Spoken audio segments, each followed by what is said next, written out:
Welcome back to In the Harbor. I'm your host, Jason Johns, joined by my co-host, Mackey Daniel. Welcome, Mackey.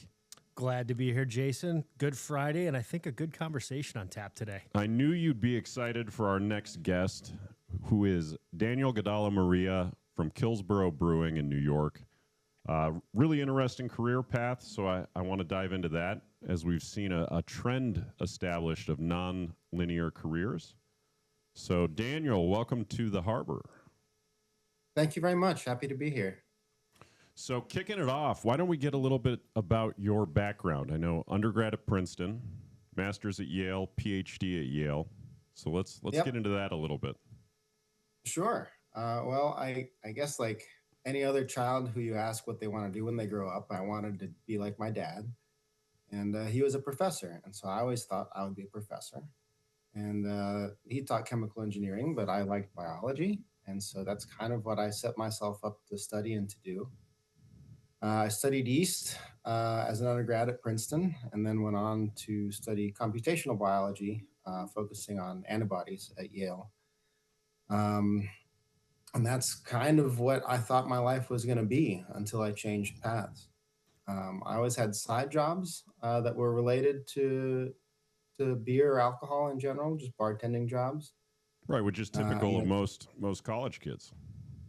Yeah, I mean, it's dollars per hour, hard to do better as a college kid. Yeah, but studying science and specifically yeast, it kind of lends itself right into the the chemical process there. I tried to read some of your academic papers, and you had one on the breakdown of yeast, I think. I did, yeah. So undergrad research was in yeast, and we did publish a paper as part of that.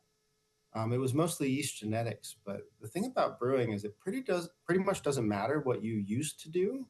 Whatever you know is going to be applicable to brewing or breweries in general. It's just such a diverse skill set that is needed to run a brewery that it's amazing how it doesn't matter if you were a mechanic or an artist, whatever you did is going to be helpful. Well, that's because you're marrying kind of the scientific with the creative, with passion. I mean, it kind of blends a lot of things, and then obviously business management. Mm-hmm. Yep, very much so. But for me, I think it's a little more straightforward to see like the yeast and the science combined with the brewing.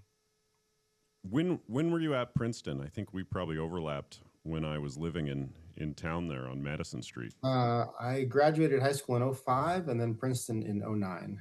Okay. All right. I was on the Princeton Fire Department, as you can see. I noticed that in the background. My helmet behind me. So, well, that's fascinating. Now, walk us through the actual getting into the brewery aspect. So you finish your PhD. Yeah, so I had moved out to California looking for jobs. I was going to do a postdoc at a lab out there that was related to what I did. But I was taking a little bit too long to finish my PhD thesis. And, the stipend has a time limit. And so eventually that ran out for the last few months of my writing. And so I went back to bartending while I was finishing writing, because that's, again, the easiest way to make money when you're a young person, I think. And in the process of doing that, my passion for beer had been there since undergrad. I had a friend who was really into craft beer, and he sort of led me through what would have otherwise been a very confusing world. And so I was very interested in it. I started bartending at a beer bar. And as I did that, and as I had noticed in previous bartending jobs, it's very satisfying to give somebody something physical. I loved the research I was doing, but, analyzing data and producing papers and charts, you don't get to see somebody's face. You don't get to see the excitement of even just handing somebody a beer. And so because of the overlap and because of my interest, I thought that maybe a career in brewing would make me ultimately happier. Because I wasn't planning to go into biotech, it wasn't like a big, lost opportunity in terms of making money. I had brewer and a professor make about the same per year. Yeah. It's pretty even in that sense, but Yeah, biotech's probably a different story, but I can get it from the Very much so. academia Yeah. side. So I was going to say, knowing that financially you were at sort of a level playing field, would you say that took a bit of the risk out of making the decision to not go with what you'd been studying and run with this path as a brewer? Definitely. Yeah. I think if my plan had been to go into biotech and I was going to have to take, a 70% pay cut in order to pursue this career, I don't know that I would have been as quick to do it. That makes sense. What I'm always curious, the same way you lit up seeing the human reaction to giving somebody a beer. What was the reaction from family, friends, loved ones when you're like, hey, I've been studying for 10 plus years now for this. Here's what I'm actually going to do. Tell us a little bit about that. Well, I mean, my close friends and family always knew that I was interested in beer since I had started drinking it. And I'd been doing a lot of reading about beer. And when I bartended, that was kind of my preferred avenue, even though I also really liked cocktails. And so for them to see me pursuing that professionally, I don't think it was so much a surprise. Also, so many of my friends and family have a lot of trust in me, which really helps. And so if I say that I'm making this career change, I know that they believe that it's not just on a whim, that I've thought about it for a while, ultimately kind of like made a career path for myself, starting with what my goal was and then working backwards to what I had to do, with like a rough timeline. And it's mostly gone according to plan, which is kind of amazing. that is amazing. It seems like this is our generation, and we're a few years apart. I feel like we've set the tone for being the generation that just doesn't know what they want to do. To your point about what you want to be when you grow up, I was going to be starting shortstop for the Yankees, but when you cap out at 5'5", those dreams die when you get cut senior year of high school from the baseball team. What is it about keeping your options open, knowing that you've built this base, like you said, of trust, but knowing you have the work ethic where a pivot where to an 18-year-old might seem terrifying, but in your late 20s, early 30s seems way more reasonable?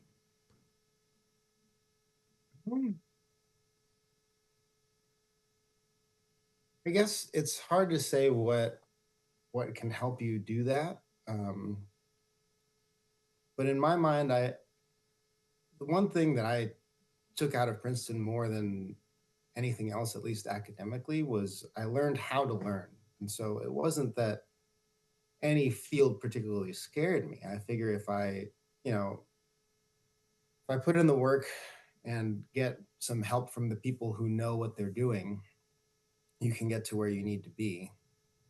I had a professor who said that there's 3 ways to figure something out.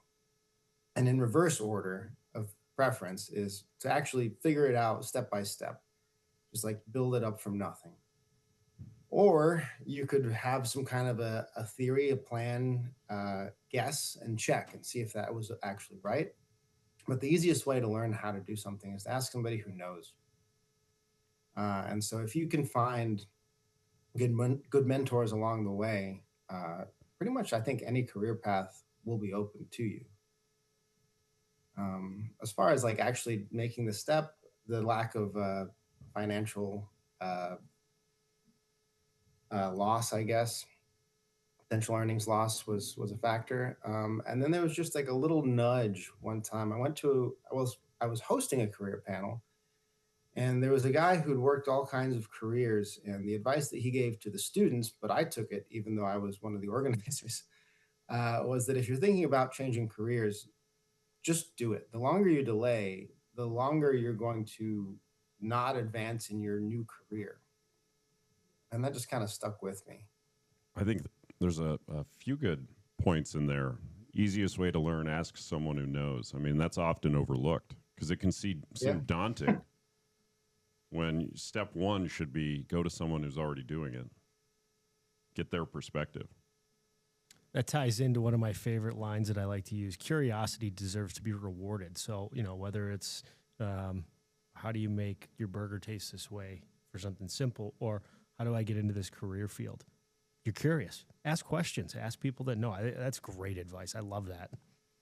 So in your current role at Killsboro, you're kind of blending a lot of your science background into a passion of Yes. yours in beer. So maybe let's go into that. When everyone gets a beer, you know, be it a microbrew, be it one of the major breweries, they're likely not thinking about the entire process and what went into that.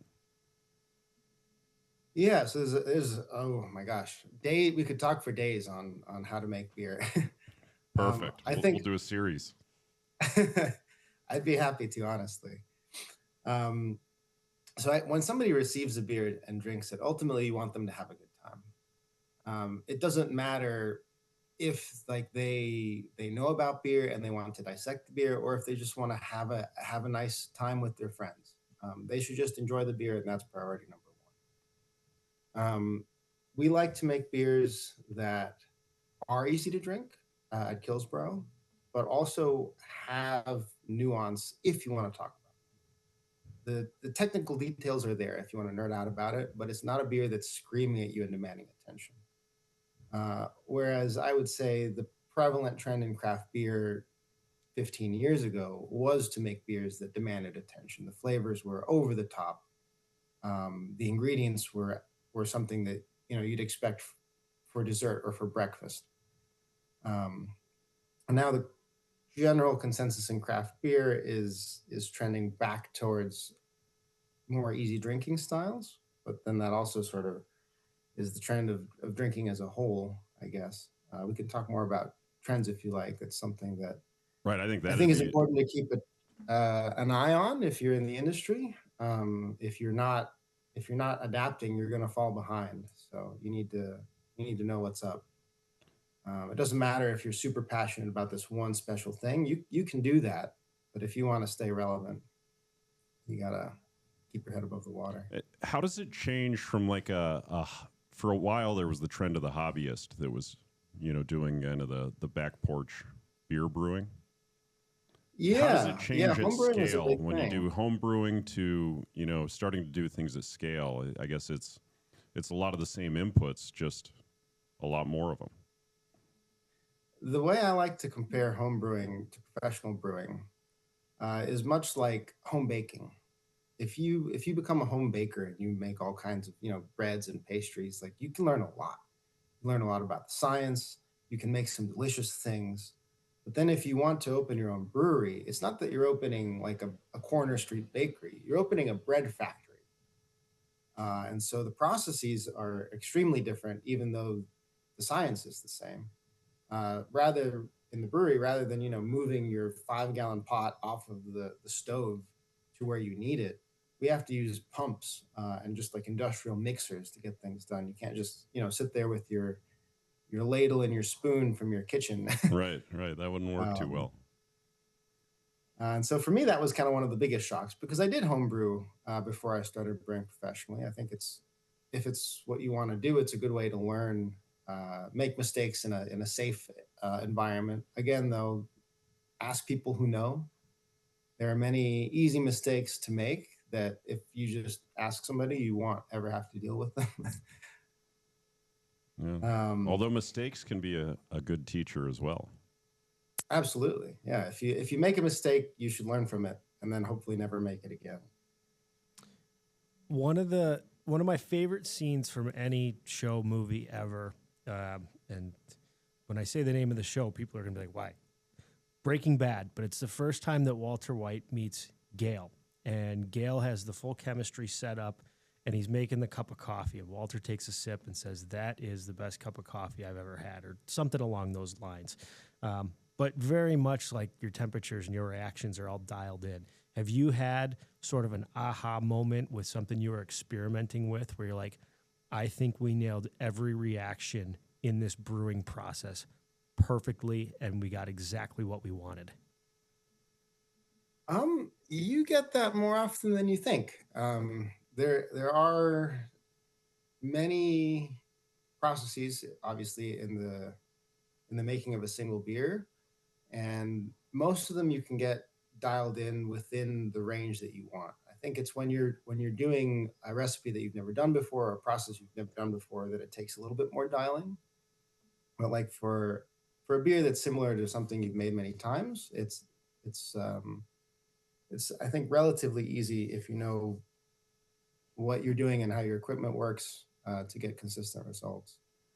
And how much experimentation goes on in that testing new flavors and kind of where you want to go? Well, again, I like to draw analogies to cooking. If you're going to develop a new recipe and it's completely out there, then you may want to do some small scale testing. But if you've made enough recipes, you kind of have an idea of how things go. And so, like, even if a chef has never made a chicken parm, you kind of explain what it is to them, and they're like, I think I can make a decent approximation of this. They go, they do it, it comes out mostly good, and then the next time they're like, okay, like I think I need a little more seasoning in the breadcrumbs, but like that's a fine adjustment for the next batch. What would be the you make that switch from the track you were on to going professional brewer? What would be the biggest kind of aha moment for you personally in that transition and in the brewing process? Aha moment in what sense? I'm sorry. In the brewing process, like when did you feel like you were finally connecting with that? Because obviously everything was studied, right? Rigorous scientific research. You go into the tangible, the actual making the product. There had to have been kind of an aha moment to kind of take some of the research from the pages to the actual process itself. I guess it wasn't a big moment. It was just sequentially building. When I started homebrewing, I started learning, some applications of things that I had read about brewing. And then when I started brewing professionally, I had a good mentor who was like teaching me how everything worked and why. And it just built slowly, slowly, slowly. There were connections being drawn throughout the whole time. Obviously, a large part of brewing is yeast management. It's one of the sort of, as any brewery tour will tell you, one of the 4 key ingredients of beer. Right. And it is, I think, one of the most common ways that brewers might not get the beer they want is if they don't treat their beer yeast the way that it wants to be treated. But luckily, my mentor and my background have helped us, keep the yeast happy. I think that's fascinating. I mean, have you marketed yourself as the beer doctor or the yeast doctor? I haven't, but it's kind of fallen that way sometimes. So when I was moving from California to New York, the brewery where I moved to was in need of yeast management. They knew that they had yeast problems, and even though I didn't have a lot of experience brewing at that point, they hired me partially because of my background in yeast. This may come off as a bit of an ignorant question, so I apologize in advance, but it seems like, the home sourdough trend has taken off in the last year or so. My wife included has made a ton of sourdough products. Is taking care of your yeast similar to managing your sourdough starter at home? Are those comparable? Yeah, very comparable. So sourdough starters are yeast. They tend to have Brettanomyces yeast, a little funkier, which sometimes brewers do use. If you've ever had those like farmhouse style tart beers, that yeast is present. But it's the same thing. You need to, make sure that they get enough food at the right times, depending on what you want to do with your sourdough. Maybe you want your starter to be really active, or maybe you're just trying to like propagate it until you're ready. And it's the same with yeast. The big difference, I think, is that we don't generally, at least on a craft brewing level, have a big reservoir like your starter, where you can continuously pull from and feed it. That sort of propagation system is more for the larger breweries. Whereas for brewing yeast versus the sourdough, we're able to get yeast back from a beer that's already been brewed. So it's as if after you baked your bread, you could get the yeast out of your loaf, which obviously you can't do because you cooked it. Right. I think we're going to start a new trend. So, you had the evolution of the home brewer, and it was largely the husbands. Now it's going to be the wives because they need to graduate out of the sourdough starter. So that could be interesting. With that in mind, let's get into trends, consumer trends right now that you're obviously keeping track of in the beer industry, because we've seen post-COVID, we've seen a complete turnover in drinking preferences. Yeah, so there's a lot of headlines going around, some pretty sensational ones, and I think it's important to take a step back and not feel like the world of craft beer is crumbling. Since I graduated in high school in 2005, up until now, it's about 20 years. Within that time frame, beer as a whole has dropped about 25% in terms of volume, about 1% a year. There was a bit of a plateau kind of in the middle of that area, but craft beer has shot up. Craft beer was about 3% market share at that point, and now it's hovering around 20, where it peaked. I'm sorry, it's hovering around 13. Excuse me. So the total barrels produced was about 20 million barrels of craft beer in the past year. It peaked a few more million barrels a few years ago and has declined a few percent each year. And people are sort of freaking out about that, but it's still, massively more its amount of craft beer than was being made 20 years ago. It's here to stay. It's just now a mature market that's not getting the exponential growth that it was in the early 2000s. Right. Are we seeing growth in some of the more niche ideas that brewers are putting out, seasonal releases, things like that? Or are we starting to see trends where these, I guess, formerly micro brewers have had a beer or two that really caught on and are becoming sort of the new macro brews? Like one of the ones I think of here is Bell's Two Hearted. It was, 15 years ago just on the rise, but now that seems to be a default for a lot of people, at least in the Midwest and that could be a Detroit. Michigan bias too. Could be. No, Bell's has definitely grown a lot. They started as a smaller regional brewery, and that tends to be the narrative for a lot of small craft breweries. They'll be local, then they'll be regional, and then maybe they'll be bought out by a large beer producer. Bell's is no longer an independent craft brewery, even though they do make a nice beer. While that is a trend, the average craft brewery now, and there's I think about 9,000 at this time, is making smaller volume than they were, 10, 15 years ago per brewery. And so even though there are some large players that are nationwide, it's not the trend overall for all breweries. There are many local breweries, probably around anybody who's listening, that are very small, smaller than they would have been 10, 15 years ago. Some may be specializing in obscure types of beer, and they may never intend to grow. They may just want to be the local brewery forever. It's really, up to each individual brewery to decide what course they want to take. Yeah, I think that's interesting. And just the overall trend in craft brewing and microbreweries in general. I know there was a Big Sky Brewing Company out of Missoula. It started as an idea in the 90s, and at the University of Montana, you had to write a capstone as a business plan. And so the guy who started Big Sky Brewing wrote opening up a brewery, and that wasn't widespread. That was probably fringe at that time in the 90s, especially in Montana. I think he got a C on his capstone project. And he used the business plan he did in class to get funding from the bank and started the brewery. C's get degrees. Yeah. C's get degrees. I think the other thing that helped him is he had really great names for his beers. Like I think the most popular there is Moose Drool.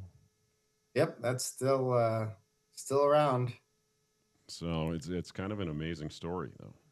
I think one of the trends that's super interesting, and again, this could be regional, local, whatever, But the true craft brewery sit down beer garden style seems more family oriented. You know, if you were going to go crush a bunch of domestic light beers back in the day, it was in a dive bar, belly up, kids not welcome. But now you have ones like here in Michigan, it's picnic tables, and they may have food service or local food trucks sourced in. And sure, mom and dad are grabbing a couple pops, but you know, the family environment, the dogs, dog friendly, and we have 4 dogs, so that's always big for us. But that seems to be a way to not just generate new business, new clients, but retain repeat offenders that are coming back, that are going to try any new products that you're putting out. Are you seeing that as well? Very much. That is one of the best ways forward, I think, for craft breweries right now. Is you need to either really specialize, be like, we're the brewery that does this thing, and this is an experience that you want to come have, or this is a very casual place. Come have a beer, bring your friends, bring your kids, bring your dogs. Just relax. There's nothing to worry about. Have an easy drinking beer if you want. Have not beer if you want. It's all here for you. Just trying to be, you know, inclusive and capture as many people as possible. There's a lot of people who, you know, don't drink beer, and having something at your brewery to cater to everybody is important, because if somebody in your group doesn't feel comfortable, they're going to veto the whole visit. And then you've not just lost that one non-beer drinker, you've lost the entire group. So if we think about consumer preferences, then leading off that and kind of the not a beer, and I would say the GLP-1 kind of culture we're living in now with less calories, how has that impacted the brewery process? I know I've seen like hop water, which is 0 calorie, but gets flavor. Hop water, obviously no calories. There is generally a trend towards lower alcohol options, or non-alcoholic beer, and those will naturally also have fewer calories. We find, though, that at least among our consumers, the people who are drinking low or no alcohol options aren't doing so much for the calories. They're using it as a moderation. And most of the people consuming those options are themselves drinkers. So that's interesting. It's not that there's a group of people who don't drink alcohol who are drinking all the non-alcoholic beers. It's beer drinkers who are just, you know, slowing the pace down a little bit. Yeah, I think that is an important part of where, and you probably know better than us, obviously, but where the industry's heading. I think the way COVID changed drinking habits, it changed social habits too. And if people have made the lifestyle choice to go with lower alcohol products or non-alcoholic products, still just the idea of getting together with friends, with family, and having a couple cold ones.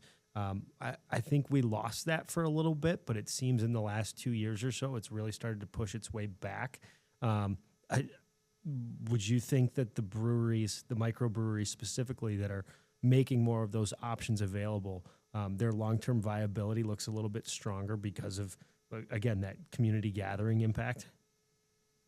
Yeah, I think it'll balance. I do think there's still a subset of people who really want to go and drink a bunch of high ABV beers with, you know, a bunch of similar minded folks.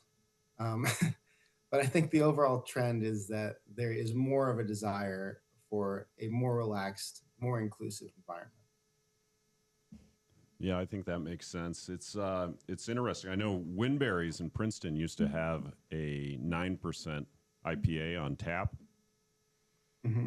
That could wreck You your got a afternoon. conclave, I think. Or they had the Dogfish had 90-minute IPA. Mm-hmm. But And I love those, but it's, you know, it's hard to have 4 of them. it is hard to have 4 of them, though it has been done, just not productively. Harder to function the next day after you have 4 of them too. When you're thinking of what, call it, the next 2, 3, 5 years looks like, and you know your customers, they're coming for new ideas, but you also have ones that have their favorites. What does the balance of being innovative versus being consistent look like? I think you can do both at the same time. I don't think one necessarily prevents the other from happening.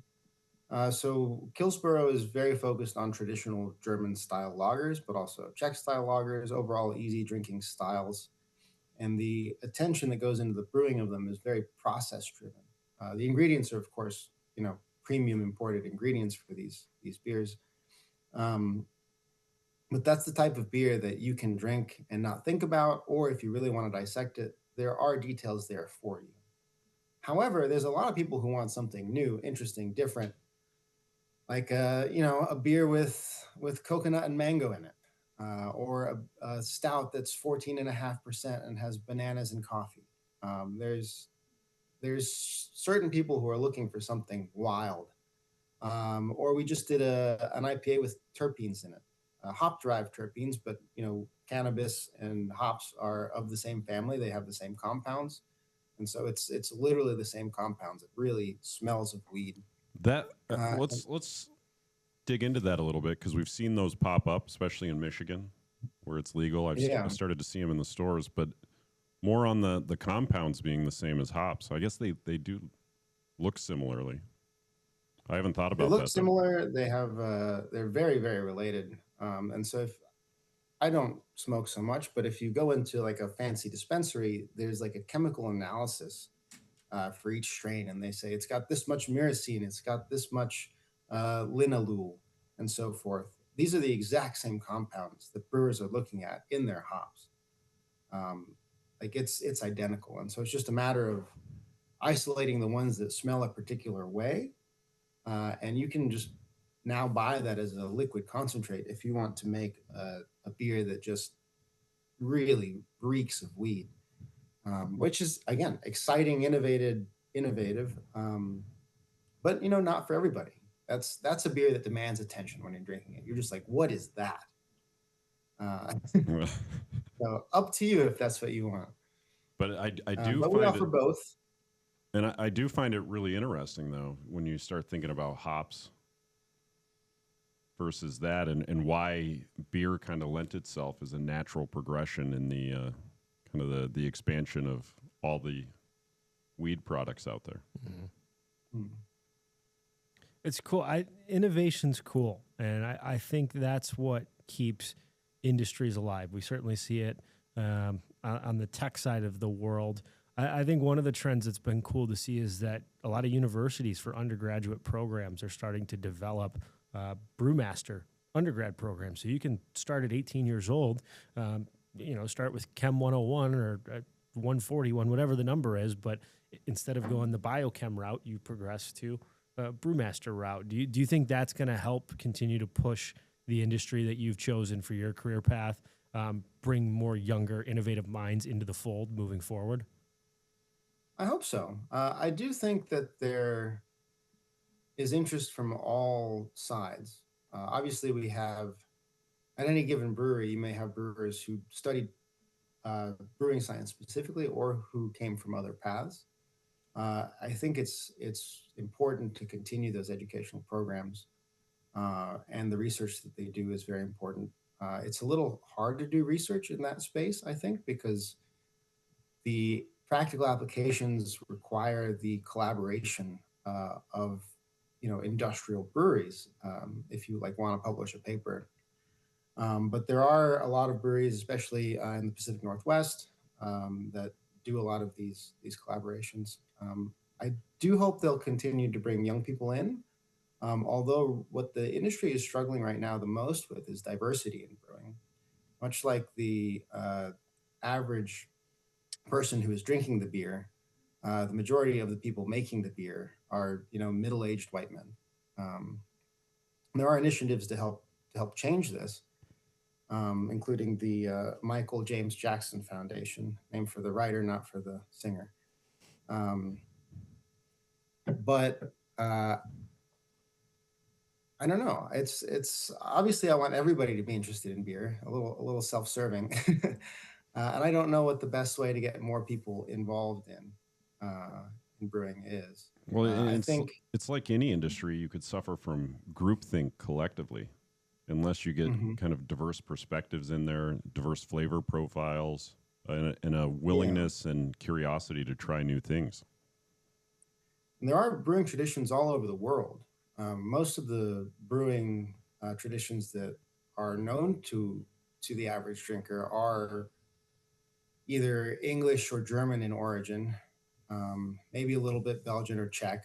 Um, but people have been making beer or beer related beverages in pretty much every country uh, for hundreds of years. And so there's different ingredients and processes that can be incorporated that may lend themselves to a product that is appealing to a new group of people. I love that you have a lot of Czech style beers on your menu. I went to Prague for the first time a couple of years ago and tried my best to have as much Pilsner Urquell as I possibly could. And just, it's fantastic. So looking forward to trying some of what you have to offer, especially with the Czech lens on some of those. I'm excited that you're excited. Czech beer, I think, is something that's not well understood by the average beer drinker. It is, I think, one of the most interesting types of lager because it completely breaks every rule that the Germans made. The yeast is a very finicky, lazy yeast that produces diacetyl, this sort of buttery chemical that's generally considered a flaw in every other style of beer. But in Czech beer, a tasteful amount of diacetyl actually adds to the experience. Enhances it. Yeah. The malt itself is very under modified, and so you have to go through this boiling process of the grain itself, which you don't often do, called decoction, in order to access the sugars. But then that adds body to the beer, and so even though it's a very light alcohol-wise beer, it is a full-bodied, heavier beer that it drinks like it's not a light beer. And then just combined with like the unique Czech hops, which are somewhat similar to German hops, you get this experience that's not really like any other beer. And then there's the whole service aspect, which you start to see at a lot of craft breweries now, where there's a special faucet that produces a lot of foam. And the idea is that you can make a cap of foam and then fill the glass with the beer underneath that foam to protect your beer from oxygen, so it's tasting like as fresh as possible, even as you're drinking it. There's all these small little things that add up, which again, if you want to nerd out about them, it's there. But if you just want to enjoy a nice beer, you can do that too. It'd be interesting to have a beer with Daniel here. A new beer you haven't had for the first time. I'd love to hear your perspective as you take your first sip and kind of the flavor profile hits you. What they did right, what they did wrong probably is right in that flavor. Mm-hmm. Well, often I think it's not necessarily a right or wrong. The biggest thing I think is intent. Is the product that they put out actually what they wanted to make? And then it's just a matter of preference. It's like, do you want it to be that way? For instance, a lot of people don't really like crystal malt in their IPA. They think it's a little too sweet and dark. But that's like an old school American style IPA thing. And at that point, I don't think it's right or wrong. It's, did you intend that to happen? But if there are flavors in a beer that show that the yeast was mistreated, I think that's pretty universally displeasing to the average drinker. That's the part of all of this that I find fascinating, is the subtle nuance and having the taste buds to be able to identify that, or knowing that you have the right equipment, the way you would put a nice cab in a decanter to let it air out a little bit, or certain scotches or bourbons taste significantly better with a little bit of water, a little bit of ice versus neat. Like that side, I think people don't think of beer that way. So hearing it and that it actually does play a significant role in taste and experience, to me, is super cool. Yeah, no, it's massive. It doesn't matter if we make the perfect beer. If the person handling that beer after it goes out our door and serving it doesn't also treat it well, the end drinker is not going to have a great experience. Given the success that you've had, one of the things that we like to ask is, were there any mishaps, but albeit happy mishaps along the way that ended up being very influential learning moments in your journey. And I say that again, with all the success that you've had, any fun stories of like, this went wrong, but we're better for it along the way? Let's see. Mishaps.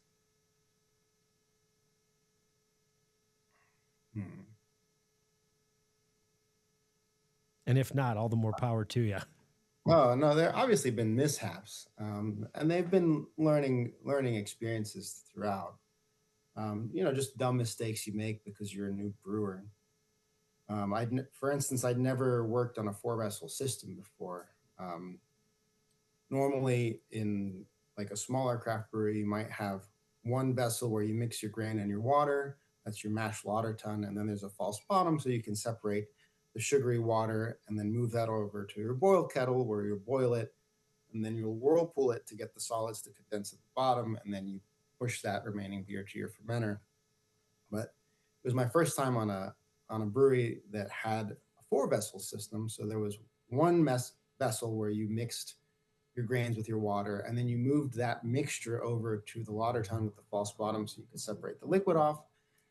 And then you would move that liquid to the boil kettle, and then that liquid would move to the whirlpool kettle to condense the solids at the end. So it was, separated out.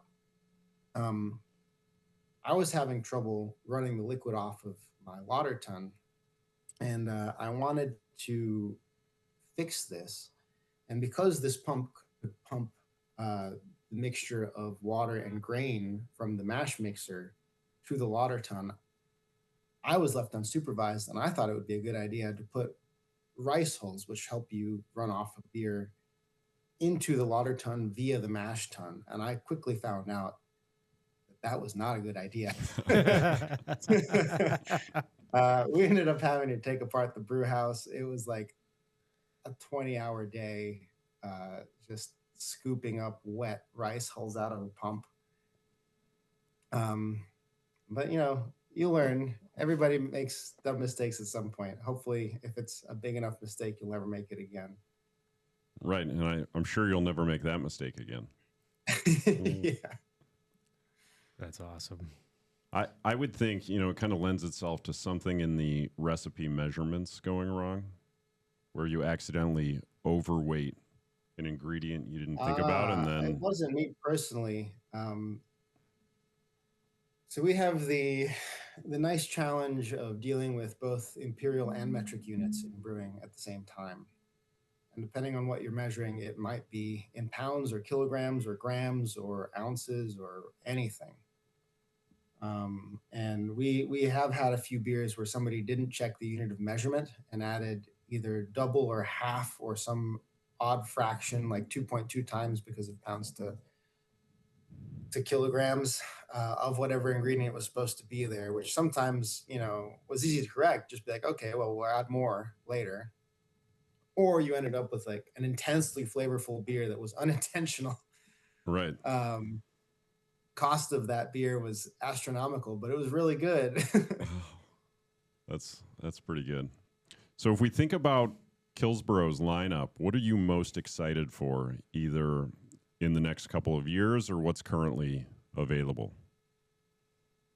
So releasing in a few weeks actually is one of our favorite beers, which is called Blackwoods. It's one of those lagers where the head brewer really did the research and put in the work to make it as close as possible. There's a brewery called Rot House in the Black Forest, which is why this beer is called Blackwoods. Right. And this is an homage to that beer. And it's an interesting beer, both because it's decocted, which gives you that full-bodied experience, even if the alcohol isn't as high. But also, it is one of the few beers where we pitch 2 different strains of yeast at a time. Normally, for craft brewing, you have one strain of yeast that goes into one beer, and that ferments the beer. But in this case, you have one strain that is a little different than the other, and we need both to get the flavor profile that we want. And so, from like a yeast management standpoint, it's interesting and challenging and fun to have that. And then the result is a very unique beer that at least the New York lager brewers are always asking, when's that beer coming out? Oh, that's fantastic. We'll have to keep an eye on Yeah, I think Blackwoods. it's about 2 weeks out. So You Is know, it, does that ship in cans? it's in cans, yeah, 16-ounce cans. Might have to do a little online order. I think so. When you think back to some of the old world brewing techniques and how it's evolved, obviously the science and the data that goes into it, how do you think they managed to create some of these and the yeast management, for instance, in So the the old Industrial world? Revolution had a huge impact on brewing. This was like a largely English innovation, but even before that, at the time, even before that, brewers had sort of things they would look for. They would like, at this stage, the boil needs to look like this, or it doesn't quite work. And those rules of thumb, I guess, matched up with numbers that would later be established, and were good ways to sort of approximate what would later be measurable. It's very different. I mean, the Germans love their numbers, and so they adopted a lot of the Industrial Revolution's advancements. These are things as basic as the thermometer, for instance. It was not really used in brewing prior to about around 1800, I guess. You just kind of did it. But there's other traditions like the Czech brewing that's largely done based on taste. The head brewers and cellar masters there are going through tasting their lager tanks to determine when something is ready and what needs to happen, as opposed to relying on numbers. Are there any good books out there about the history of beer? There are many good books. Some of my favorites, if you want to get like a general overview of beer and like service and brewing and the different styles, there's a book called Tasting Beer by Randy Mosher, which for anybody who wants to get into beer seriously, I think is a good first read. The beer bar where I worked in San Francisco, Monk's Kettle, which has now moved to Oakland, they just gave a copy to any new bartender. And I think that was great. And if you're going to study for the beer equivalent of a sommelier exam that they call the Cicerone, that's a very good starting point. But there's other more colorful books. If you like, the Brewmaster's Table by Garrett Oliver specializes on pairing beer and food, which I think is it's something that I would like to see on more menus. I think oftentimes people don't think about the two going together, but they're a very obvious, easy match. And for instance, I'm happy that the Culinary Institute of America has a brewing program, because I think it's important for the nation's chefs to think about beer and food as much as people think about wine and food. Most of the other books that I tend to read are very technical. But I think that's certainly a good starting point. That second one you mentioned is super interesting. There's a restaurant here in Metro Detroit that used to have breweries come in, and they would do a full like 5-course dinner with a different 4 to 6 ounce sample of a few they were rolling out, and it was just a fun way to spend the night. And a lot of our target audience and a lot of our listeners are financial advisors, and as they dive into ways to spend time with clients in a less formal setting, whether it's dinners, things like that, could be a fun way for them to potentially work with some of the microbreweries around here, some of the local restaurants, and just a fun way to have an entertaining night that benefits small shops and makes it tasty and fun for them. So that's super cool. Mm-hmm. Yeah, I think it's wonderful. A dinner setting like that is a good way to taste a bunch of different varieties of beer. Also, not everybody is aware of the huge diversity of styles of beer, but also just beer generally pairs well with food. Grain is a food. It's been cooked. It's kilned. Hops are a flower, so they have all kinds of fruity flower-derived flavors, and you can easily find a match to pretty much any food. And then there's the added benefit that beer is carbonated, so it scrubs your palate. If you're trying to pair a wine with an entire meal, like one wine to go with all of Thanksgiving, a carbonated wine is a good way to go. But beer always has that. Well, not always, but almost always has that. Oh, I think So, that's fascinating. Well, Daniel, we've taken up a lot of your time. I think this conversation was incredible. I learned a lot. I did too. This is cool. oh, One thing we like to end with is kind of a rapid fire Q&A if you're up for that. sure. All right, and I'll kick it off. Most underrated beer style. Probably Czech lager. All right.